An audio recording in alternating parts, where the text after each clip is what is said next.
বিয়ে বাড়ি যাব, তবে কাছাকাছি নয়, অনেক দূরে, সেই গড়বেতা। যাওয়া হবে তো গাড়িতে করে, আর আমাদের সঙ্গে মাসিমণি, দাদা ভাই, মেসোমশাই, বৌদি সবাই যাবে। 9টা সাড়ে 9টার দিকে আমরা বাড়ি থেকে বেরিয়ে যাই আর গাড়িতে উঠে পড়ি। কিন্তু ঝিরঝির করে বৃষ্টি হচ্ছিল, খুব একটা গরম ছিল না, ওয়েদারটা বেশ ভালো ছিল। এই যে আমাদের এই পুচকিটা একদম কিন্তু বিরক্ত করেনি, চুপচাপ পুরোটা রাস্তা শান্তশিষ্ট হয়ে বসেছিল। বেশিরভাগ রাস্তায় চলে এসেছিলাম, তারপর মাঝে একবার দাঁড়িয়েছিলাম পুচকিটাকে খাওয়ানোর জন্য। ওকে খাওয়ানোর সাথে সাথে আমাদেরও একটু আর কি রেস্ট নেওয়া হয়ে গেল, কারণ গাড়িতে বসে বসে এত পা ব্যথা করছিল।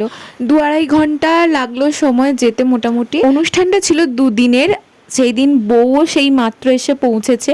এরপর পুরো বাড়িটা ঘুরে দেখে দুপুরবেলা খাওয়া দাওয়া করতে গেলাম, আর অনেক দিন পর শাল পাতার থালায় পরম তৃপ্তি করে খেলাম। খাওয়া দাওয়া করার পর দেখলাম সামনেই একটা মিশন আছে, তো হাঁটতে হাঁটতে ওখানেই গেলাম। এবার খানিকটা শরীরটা একটু ক্লান্ত লাগছিল, তাই এসে একটু রেস্ট নিয়েছিলাম। মা আর মাসিমণি তারপরে চা পাঁপড় ভাজা নিয়ে এলো। তারপরে সন্ধেবেলা একে একে সবাই সাজুগুজু করতে শুরু করলাম, আর সবাই মিলে একসঙ্গে রেডি হতে না বেশ মজা লাগছিল। আমার তো আর ইচ্ছেই করছিল না যে ওই জামাটা চেঞ্জ করে আরও নতুনভাবে কিছু পরি, তো হালকা পাতলা করে সেজে নিয়েছিলাম। এরপর আর তেমন কোনো ভিডিওই করা হয়নি। বিয়েবাড়িতে গেলাম একবার, বর আর বউকে দেখে খাওয়া দাওয়া করে সোজা বাড়ি চলে এসেছিলাম। বাড়ি পৌঁছাতে পৌঁছাতে 11:30 বেজে গেছিলো, বেশ তাড়াতাড়ি পৌঁছে গেছিলাম। বাই।